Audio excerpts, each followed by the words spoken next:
Hoje a gente vai falar sobre um tema que eu escrevi há muito tempo num texto no meu blog, envolvendo a evolução da consciência ou a expansão da consciência e o desenvolvimento do intelecto.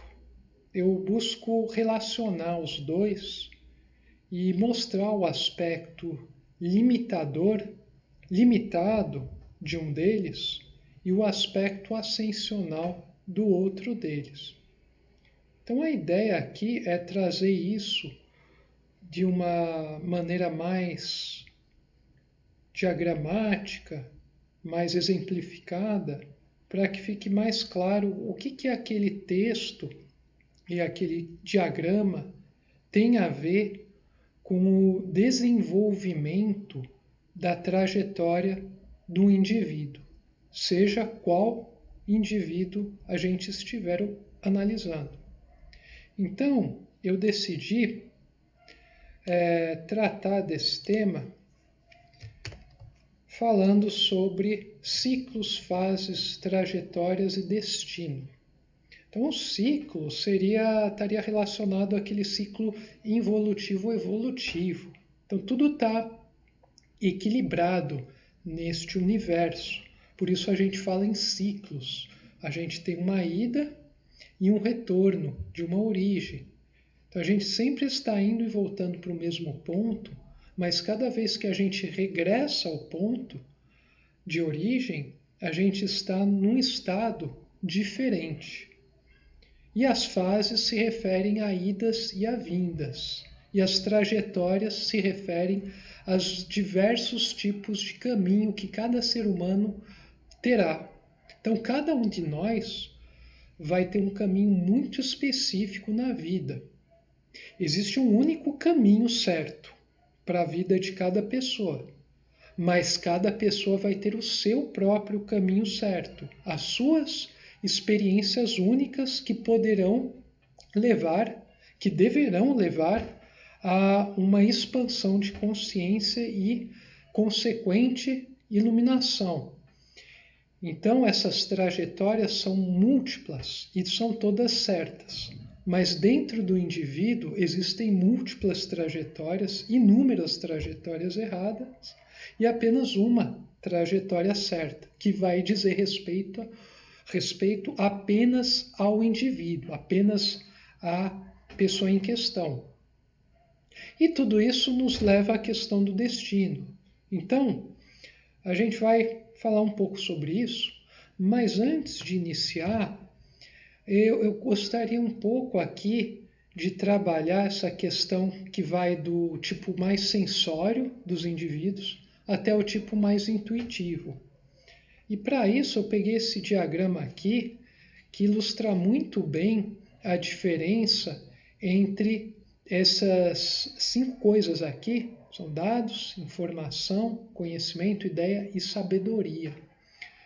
Então a gente pode pegar um ser humano, um biótipo humano nesse planeta, ele tem mais ou menos um perfil que se enquadra evolutivamente dentro do racional analítico, o homem intelectivo, astuto, ágil para as coisas do mundo, materialista e tudo mais. É um nível de consciência maior do que a de um homem selvagem, pré-histórico, mas é um nível de consciência baixíssimo frente àquele de um gênio, um santo, um herói, e por aí vai. E a gente pode começar a entender essas questões vendo o que essas coisas aqui significam. Então a gente vai fazer uma breve viagem do tipo mais sensório, preso aos sentidos, ao curto prazo, aos fins imediatos, até o tipo intuitivo, que seria o gênio, o visionário, o grande artista, cientista, inventor, o grande administrador, líder de povos, o grande pensador, e por aí vai. Existem várias vertentes da genialidade. Então, vamos começar definindo aqui um pouco cada um deles. Então, dados. Dados têm a ver com uma percepção sensória, é o que eu capto do ambiente. Os dados em si não têm nenhum significado. Então, por exemplo, se eu captar o índice, né, de temperatura de um dado local, né, do planeta, de uma cidade, por exemplo, e for colocando essa temperatura numa determinada unidade, numa tabela, registrando ela minuto, por exemplo, ao longo do dia, eu vou ter uma coluna, né, com um monte de números que dizem respeito à temperatura, mas só são números ordenados dessa maneira, numa certa ordem, numa ordem cronológica. Então, esses números em si não dizem nada a princípio. Então, eles são dados, são o que eu capto do meu ambiente, do meu mundo objetivo, e que eu vou trabalhar futuramente com eles de tal maneira a conseguir construir alguma coisa. Eu vou gerar informação e depois talvez até isso possa ajudar na construção do conhecimento e por aí vai. Mas, a princípio, esses números, né, brutos, jogados assim, são apenas dados. Então, eles têm a ver com os sentidos. Eu capto as coisas, né, seja naturalmente ou artificialmente, e eu vou ter registrado esses dados. Então, isso aí diz respeito à sintaxe. Bom, a partir do momento que eu tenho esses dados, eu posso pegar cada um deles e associar um significado com eles. Aqui é a temperatura em graus Celsius, num horário tal, nesta cidade, localizado em tal longitude, tal latitude, numa altitude tal, o relevo dessa região é tal, tal, tal, e daí eu faço isso e eu vou ver todos esses dados, né, de uma maneira completamente diferente, não como algo simplesmente jogado, sem sentido, né, sem significado. Esses dados passam a ter um significado embutido neles.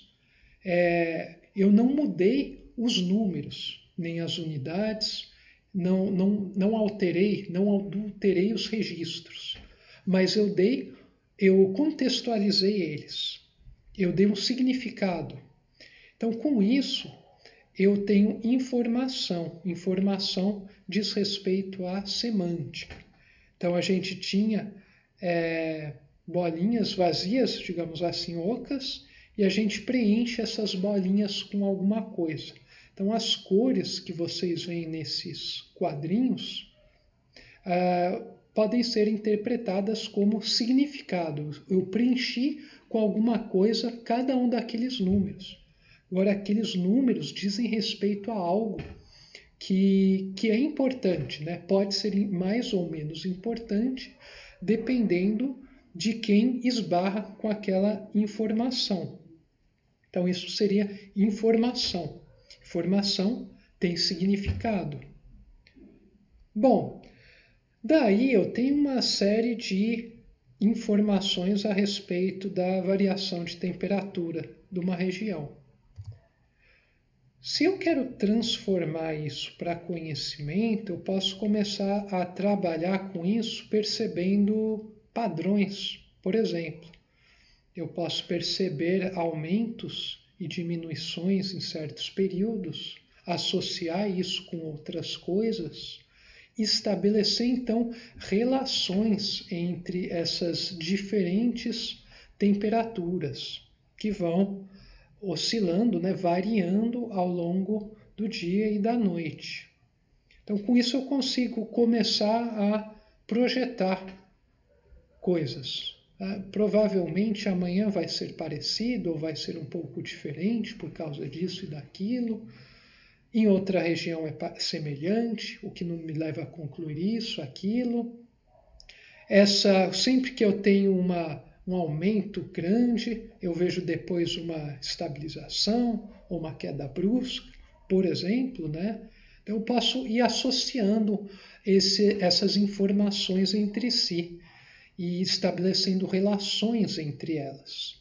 Então, com isso, eu posso, de certa maneira, né, eu digo que eu estou teorizando a coisa, né? Eu estou construindo um conhecimento a partir dessa informação. Então, isso pode se sofisticar muito, né? Essa é a maneira com que a mente racional analítica trabalha e opera nesse mundo. Então, a gente, segundo o Mark Halevi, está entrando na era do conhecimento. Bom, a partir de um conhecimento, dessas relações, dessa teorização, a gente pode ter uma ideia. A ideia diz respeito a eu atuar baseado nesse conhecimento. Então eu associo o conhecimento com a teoria e a ideia tem a ver com a prática embasada nessa teoria. Então, baseado nessas relações, nesses padrões de variação de temperatura, eu vou viajar para essa cidade em tal época do ano, eu vou fazer atividades num cronograma e com duração de acordo com essa temperatura para obter o melhor aproveitamento. Por exemplo, quero pegar um período onde eu queira tomar mais sol, eu quero ir numa piscina, eu quero ficar num lugar mais aconchegante em função desses padrões térmicos. Então é uma ideia, né? Eu, a partir desse conhecimento, agora estou agindo, né? Fazendo alguma coisa da minha vida relacionada, né? Embasado nesse conhecimento para conseguir ter algo que é do meu agrado, né? Que me possibilite ter uma experiência diferente, me possibilite crescer, avançar mesmo no próprio conhecimento. Então isso seria uma ideia.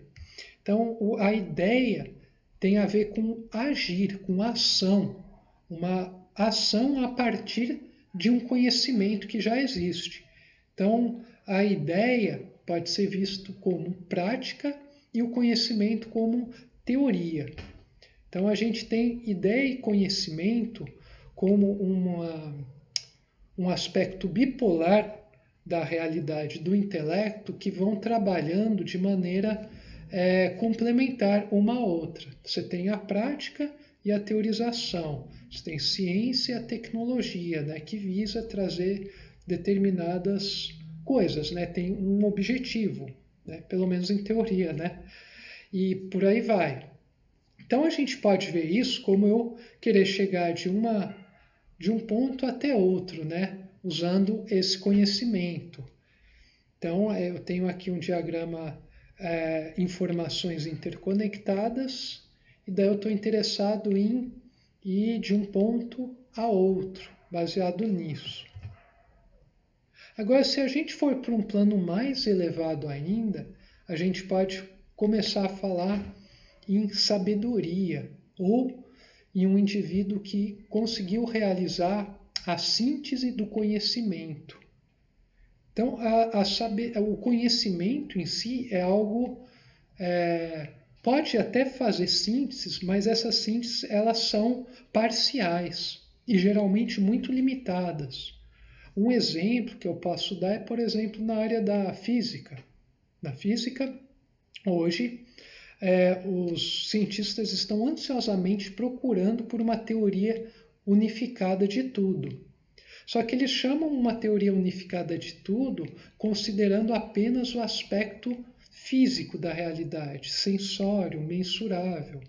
Eles não levam em consideração a biologia, por exemplo, o fenômeno da vida, muito menos a mente, que é algo completamente imaterial por natureza, a consciência.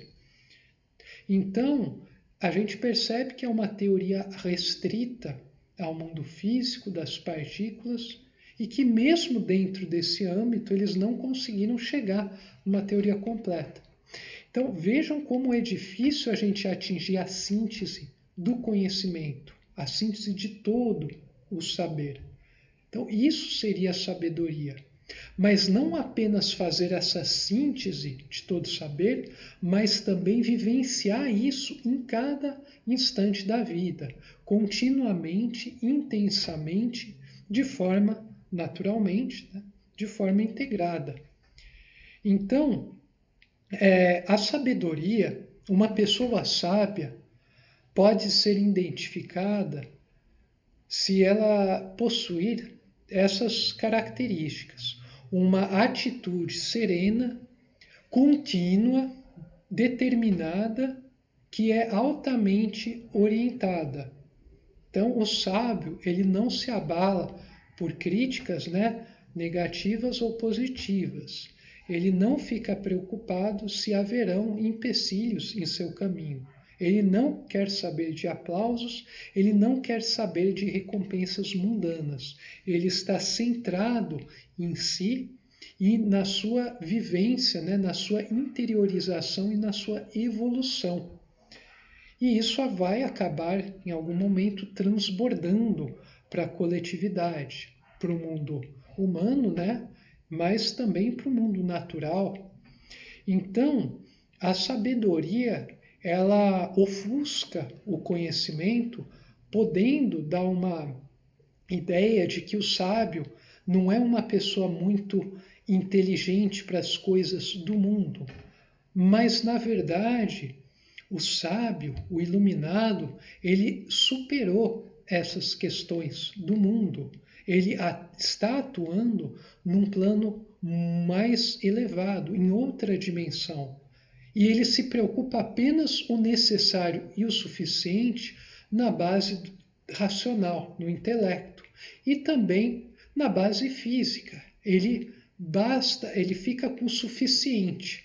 Ele mantém sua saúde física, sua saúde emocional, sua saúde mental, até o nível necessário, de forma equilibrada, porque ele percebe que todos esses aspectos, do físico ao mental, são aspectos voltados, né, para a matéria, para o mundo, para as coisas que perecem, não são coisas eternas, do reino do absoluto, do infinito. Ele foca, né, no espírito e ele atua através da intuição. A intuição tem a ver com esse agir contínuo de modo orientado e que tem uma precisão cirúrgica em atingir os objetivos. Então, o sábio, ele opera com a menos energia possível para as questões de curto prazo, às vezes tendo várias derrotas, mas sabendo que ele está construindo algo para a eternidade, algo invencível, que é a única coisa que ele vai levando a cada encarnação que ele passa por aqui. Então ele está construindo no terreno realmente onde as coisas não perecem, que são as experiências que o espírito adquire, os valores, essa habilidade, essa experiência inata que aparece, né, em cada encarnação como qualidades inatas. Então ele está focado realmente no que interessa, dando o devido peso às outras demais coisas. Então não se trata aqui de falar que o mais evoluído ignora as outras questões. É uma escada que vai sendo levada, né, e elevada. Você não destrói um degrau assim que você cria um outro mais alto, mas você adiciona um degrau e atua a partir dele, pegando dos outros apenas o necessário. E as coisas mais para baixo vão ficando cada vez menos importantes à medida que você vai superando esses estágios, vai tendo uma evolução, uma ascensão dimensional, digamos assim. Então, com isso, a gente consegue ter uma ideia um pouco melhor do que significa cada uma dessas palavras aqui. Bom, o Pietro Baldi, ele desenvolveu muito esse tema em toda a sua obra, mas no livro Ascese Mística ele fala muitas coisas extremamente interessantes que dizem respeito a essa tal de consciência, essa universalidade, tudo mais. Eu leio aqui um trecho para vocês. Abre aspas. Para resolver o problema do conhecimento, é necessário atingir a universalidade do eu. Faz-se mister escancarar, mediante um ato de fé e de amor, mediante um senso de completa submissão, as portas da alma e projetar-se fora de si, para que o infinito nela penetre.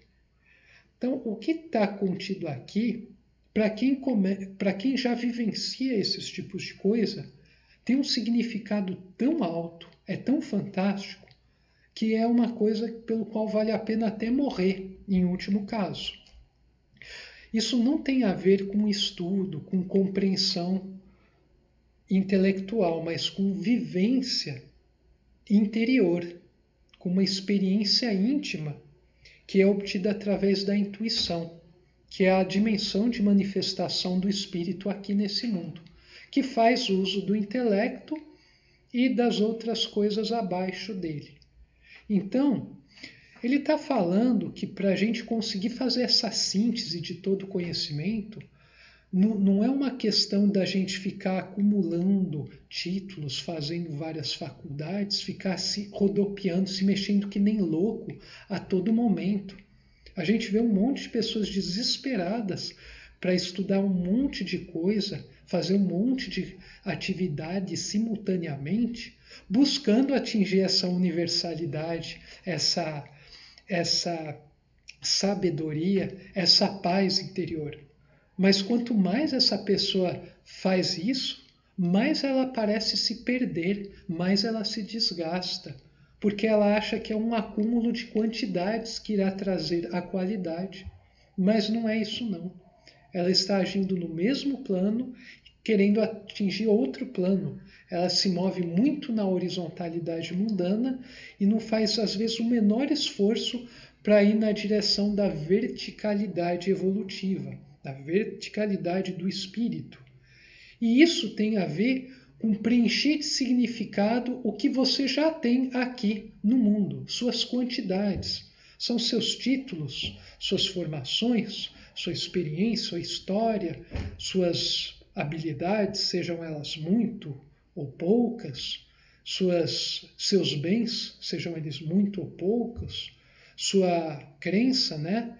Seja ela qual for, e por aí vai. É uma questão de ver o infinito dentro dos finitos.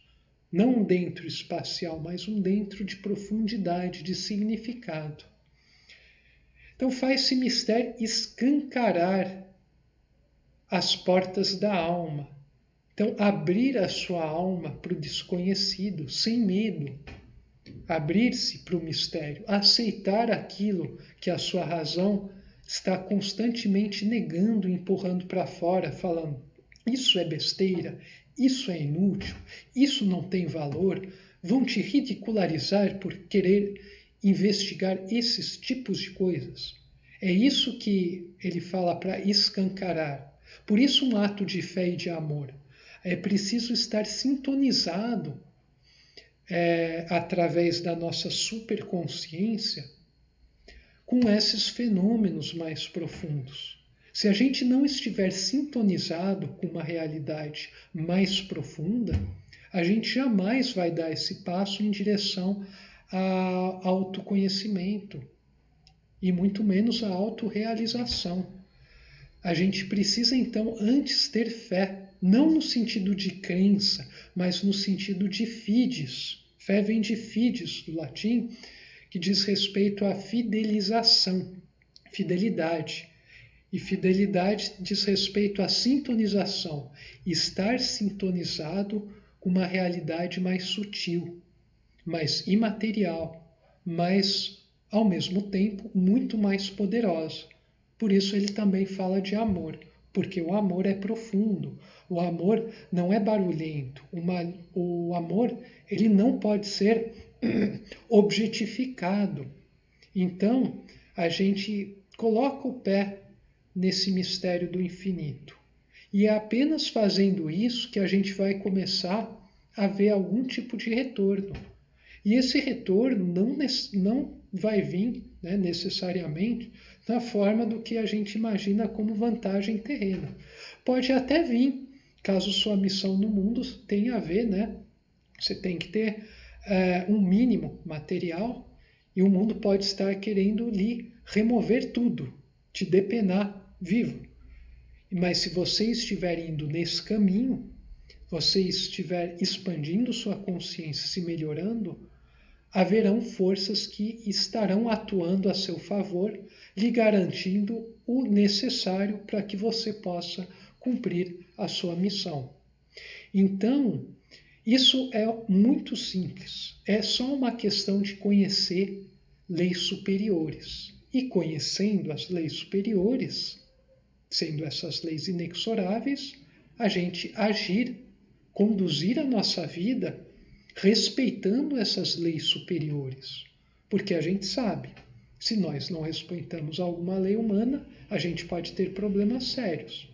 Da mesma maneira, se a gente não respeitar as leis da natureza e as leis morais, que a humanidade ainda zomba delas, a humanidade fala muito a respeito dessas leis, mas é da boca para fora, porque na hora do vamos ver, na hora de nós tratarmos os outros, conduzirmos nossas vidas, nós não levamos em conta essas leis morais, elas não têm valor nenhum, nós estamos cuspindo nelas, a gente só quer aparentar, mas essas leis morais existem e ao não cumprirmos, não conduzirmos nossas vidas de acordo com essas leis morais, nós estamos incorrendo em erros gravíssimos que depois vêm numa forma de dívidas.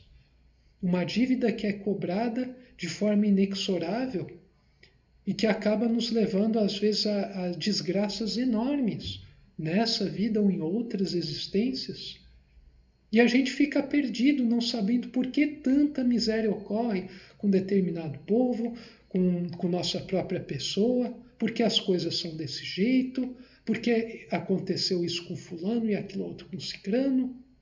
A gente só vê injustiça porque a gente não compreende a ordem que jaz nas profundidades. A gente percebe só o aspecto superficial e na superfície é tudo caótico. É na profundidade que a ordem atua, que o Espírito atua, que a lei de Deus atua. É na profundidade e isso vai se manifestar na superfície. E quem atua na profundidade, essa pessoa, ela vai conseguir se elevar continuamente na vida. E os resultados vão começar a se manifestar. Mas para isso ocorrer, é preciso ter fé, estar sintonizado com princípios superiores. Por quê? Porque quem está sintonizado com esses princípios, ele não vai se deixar abalar por nenhuma outra coisa do mundo. Essa pessoa vai fazer naturalmente o que é mais certo para que ela faça. Ela vai cumprir sua missão, ela vai fazer o certo, vai cumprir a trajetória exata que ela tem que cumprir em sua vida individual. E vai deixar para fora todas as outras trajetórias ilusórias, que oferecem muitos prazeres imediatos, mas sempre acabam em decepção, em traição, em ilusão, em choro, em sangue e por aí vai. Então só existe um caminho para cada indivíduo, um caminho, e esse caminho é um caminho que aponta para a ascensão. E a ascensão é algo interior, não algo exterior. A gente atua no exterior, é claro, mas tudo deve ser em função do interior, colocando a lei de Deus ou a vontade de Deus em primeiro lugar. Alinhando a nossa vontade com a vontade de Deus, estaremos cumprindo o nosso destino. E que destino glorioso é esse? Então, isso é o que ele quer dizer com escancarar as portas da alma. Projetar-se para fora de si, ou seja, sair daquela caixinha que parece tão cômoda, mas para uma alma desperta é sufocante, é insuportável, é algo inadmissível para que o infinito penetre nele. Então você precisa adentrar nesse reino misterioso para que você consiga ser preenchido de substância divina, que é o tal do infinito. Então esse é um trecho só de ascese mística. Imagina o livro como um todo que tem coisas desse tipo. É algo fantástico. Eu continuo falando aqui. As pessoas não sabem o que estão perdendo. Isso aqui é muito mais prazeroso do que qualquer coisa que se faz por aí. A imensa maioria das pessoas não percebem a aplicabilidade disso para todos os aspectos da existência. Não é só como uma conversa que resolveria todas as vertentes dos problemas humanos, mas também um princípio, conceitos que, se aplicados em vida, fariam desse mundo um paraíso. Por isso, eu não me canso de falar disso. Eu consegui atingir a fonte inesgotável. Bom, falei um pouco disso e agora eu queria apresentar para vocês um esquema que eu desenvolvi, né? Eu tive uma visão um pouquinho inspirado, né, aquele livro Queda e Salvação. Eu tive uma visão de como se dá essa trajetória de ascensão humana desde o início, né, da nossa trajetória como ser humano, ou seja, um ser dotado de corpo físico, corpo etérico, corpo anímico, né, alma e espírito, né, que é a nossa verdadeira essência, segundo a antroposofia, desde o início do ser humano até a sua espiritualização máxima, né, como humano ainda. E daí eu desenvolvi um texto inteiro a respeito disso, e tendo desenvolvido essa ideia, eu comecei a perceber que ela poderia se aplicar esse diagrama aqui poderia variar em de várias maneiras, mas mantendo o esquema geral, de tal forma que a gente pode aplicar esse esquema para cada indivíduo desse planeta. Cada um vai ter um diagrama típico, vai se encontrar num ponto e o diagrama dele vai ter uma forma específica, mas sempre dentro desse esquema geral. Então, antes de passar por um exemplo aqui, eu queria mostrar para vocês o que significa essa figura. Bom, imagina esse ponto preto como um início da trajetória da coletividade humana ou de um ser humano, né? De um ser, né? E o ponto vermelho lá seria o ápice evolutivo desse ser após incontáveis encarnações. Seria um ponto de contração semelhante à contração inicial, só que nessa contração você sintetizou tudo que é de melhor. Tudo que é de melhor está sintetizado na sua individuação, na sua individualidade.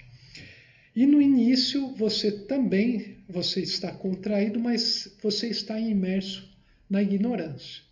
Então, nossa trajetória vai do ponto preto ao ponto vermelho desse diagrama. E à medida que a gente vai subindo, nessa dimensão vertical, eu estou expressando o grau de consciência, o grau da intuição, o grau de desenvolvimento interior do ser, que é o que importa. E na vertical, nessa expansão, né, à medida que eu subo, eu vou ganhando uma largura.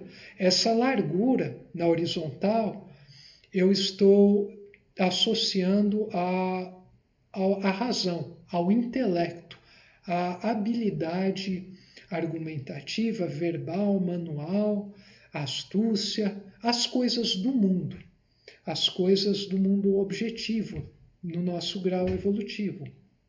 Então, vocês percebam que à medida que eu eu ascendo, né? Eu vou evoluindo interiormente, mas eu também vou me expandindo em termos intelectivos, atuando no mundo e querendo explorar coisas, conseguir coisas do meu interesse, subjugar outros, vencer discussões e tudo mais. Então, isso é o que representa esse alargamento na horizontal, à medida que eu ascendo na vertical. E eu antevejo, né, que o ser humano, à medida que ele vai evoluindo, vai existir um momento, né? Isso é particular para cada pessoa, mas a gente pode também colocar isso como um geral para a humanidade. Vai haver um ponto onde você vai ter uma expansão máxima desse conhecimento. Conhecimento, né? Coisas do mundo, né? Mundanas. Intelecto. Vai haver um ponto onde você vai ter tanto esse conhecimento, vai ter progredido tanto, você vai ter dominado tanta coisa, né? Intelectualmente, né? Mentalmente e fisicamente, né? Na prática, como a gente vê hoje em dia a humanidade, que esse domínio, essa expansão, ao mesmo tempo vai trazer uma desorientação sem igual. E a partir dessa experiência, né, dessa intensidade máxima, expansão máxima do ego intelectivo, a gente vai começar a ter uma orientação de tudo isso. Então você vai ter uma diminuição desse conhecimento, né? Na verdade, não uma diminuição, mas uma síntese desse conhecimento que passa a alimentar o crescimento interior, que passa a conduzir o processo evolutivo. Então, na verdade, quando você tem esse alargamento, à medida que você ascende, você está tendo um domínio cada vez maior do intelecto, do cabeção, né? E o resultado está aí, o que a gente está fazendo com esse planeta e com os nossos próprios semelhantes. E, inclusive com nós mesmos, né? O ser humano comete uma violência contra si mesmo, contra seu semelhante e contra todos os seres vivos do planeta, inclusive as entidades não físicas, né? Ele altera, perturba ciclos naturais do nosso mundo. Bom, isso tem um limite, né? Dado por leis diversas. E isso vai trazendo dores insuportáveis, como a gente vê no mundo hoje, e vai ver muito piores daqui para frente. E essas dores são boas, porque fazem com que brotem seres humanos que despertem, né? Vai surgindo pessoas que se tocam. Nossa, realmente, eu tenho que prestar atenção nessas coisas, isso é importante. A gente tem que agir diferente, tal. Então, com isso, a gente começa a ter, então, uma fase que eu chamo de seletividade consciente. Quer dizer, o conhecimento que a pessoa vai adquirindo, ele passa a ser muito filtrado, passa a ser orientado e incorporado na vivência. O conhecimento é buscado, assimilado e implementado em função do espírito, em função da evolução do indivíduo e da coletividade. Então eu chamo essa fase de seletividade consciente. Você vai sintetizando cada vez mais esse conhecimento para ascensionar. E a fase anterior a essa fase de desorientação máxima, de tensão, limite, de insuportabilidade da dor, que eu acredito que é a fase atual pela qual a nossa humanidade está passando, a fase anterior a ela, desde o despontar do humano, e especialmente com o advento das civilizações antigas e ainda da revolução científica, então, toda essa fase que vem numa exponencial é a fase de expansão inconsciente. E eu acho que as palavras cabem muito bem aqui. A gente sempre, até hoje, expandiu muito, só que de forma inconsciente, o que nos gerou muito conhecimento, porém uma desorientação na mesma medida, de tal forma que a gente tende à pulverização total se não houver um movimento contrário de interiorização, né? Interiorização do ponto de vista do mundo exterior, mas de expansão do ponto de vista do mundo interior, do âmbito do espírito, para que a gente consiga reintegrar tudo, ressignificar o nosso passado e nos projetarmos de maneira orientada e certeira rumo à nossa meta. Esse é o objetivo da vida humana aqui nesse planeta. Então, quando a gente atingir essa contração máxima, essa síntese suprema, a gente vai estar fazendo tudo de uma maneira tão natural, sem esforço nenhum, e ao mesmo tempo estando ciente de todas essas sofisticações, mas dominando elas, não nos deixando nos enveredar por esses labirintos complicados, burocráticos, labirintos sociais, labirintos acadêmicos, que hoje atingiram um nível um nível completamente insano, né? Então a gente não vai estar mais fazendo isso, a gente vai direto ao ponto.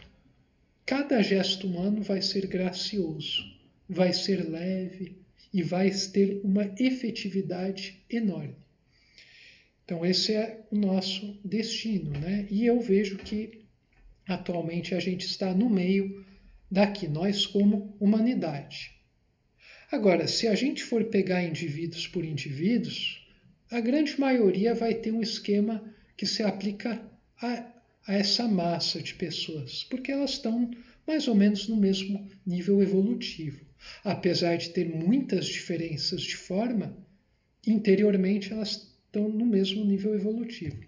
Mas a gente pode pegar, por exemplo, né, em azul eu tenho o diagrama geral, em cor de laranja eu tenho um diagrama aplicado a um tipo de indivíduo específico. Então a gente parte da ignorância inocente e busca a sabedoria cósmica. Essa é a trajetória do ser humano aqui nesse planeta, né? E daí vocês veem que, seja o caso geral, seja o caso de cada indivíduo, existe um eixo diretor, né? Existe um zênite intelectual para ambos, que no caso de um indivíduo exemplificado aqui, que é um indivíduo que na categoria dos textos que eu desenvolvi, eu classifico como um mais evoluído, ele atinge esse zênite intelectual antes no tempo, né? E na evolução também. Então, tão pouco ele já evoluiu interiormente, ele já chegou num máximo intelectual e a partir daí todos os conhecimentos do mundo que ele adquire, e ele continua adquirindo, ele vai sintetizar cada vez mais e fazer isso para se projetar rumo ao absoluto. Isso vai implicar numa vida mais equilibrada, numa vida menos desgastante, numa vida mais exemplar, numa vida com mais efetividade e por aí vai, menos sofrida e etc, e etc. Com poucos gestos se faz muito mais do que alguém que fica se rodopiando e rodopiando, há menos desgaste. Reparem que atinge-se o zênite intelectual antes, né? Muito antes, e também a envergadura desse zênite ele é menor do que, por exemplo, da média das pessoas. Então, é um indivíduo que, para atingir uma sabedoria, ele não precisa ter lido 5, 6, 8, 10 mil livros, feito 3 faculdades, aprendido 8 idiomas, viajado para 80 países, ter, sei lá, tido relações com 20 pessoas diferentes, ter adquirido milhões de reais, passado por várias situações. É uma pessoa que, às vezes, com poucas experiências de vida, com, às vezes, uma formação simples, né, uma faculdade, sabendo só falar seu idioma ou dois, tendo viajado para poucos lugares, tendo tido só uma pessoa, né, se relacionado com uma pessoa durante a vida, atingiu esse zênite e começou a se orientar. E daí suas ações ficam muito mais vetorizadas. Então é um caminho muito menos desgastante, mais potenciado, muito mais interessante, muito mais importante e muito mais maravilhoso. Então, esse seria um dos casos que eu desenvolvi depois em outros textos. Eu recomendo para quem tiver interesse nessas visões que eu estou apresentando, lê o link que se encontra aqui e daí vejam os derivados, né, os filhotes dessa ideia, onde eu fui exemplificando vários tipos de casos diferentes e colocando um diagrama e explicando caso a caso como é que seria, no geral, a vida de uma pessoa que estaria enquadrada nessa categoria.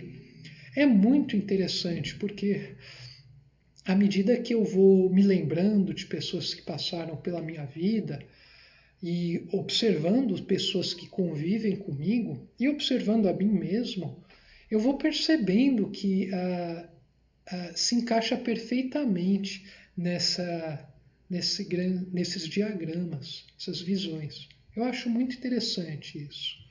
Bom, fica a dica. Então, para terminar, eu deixo aqui uma frase do Einstein que eu acho interessante. A leitura, após certa idade, distrai excessivamente o espírito humano de suas reflexões criadoras. Todo homem que lê demais e usa o cérebro de menos, vocês podem ler usar o cérebro, na verdade, como pensar profundamente, intuir, e não pensar racionalmente, adquire a preguiça de pensar.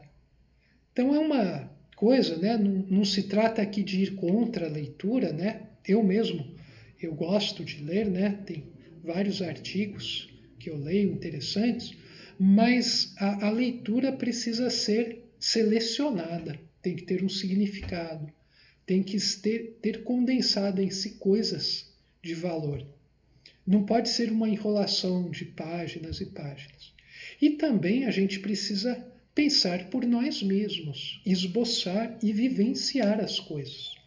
Então isso é o que está sendo dito aqui.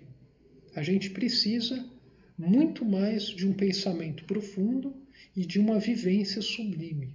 E a leitura, claro, vem como um elemento de apoio importante, mas que deve ser subordinado a coisas mais profundas. E com isso, aqui eu termino essa breve exposição. Eu espero que tenha sido útil para vocês e a gente se vê na próxima, certo, gente? Então a gente se vê, até a próxima. Saudações fraternas a todos.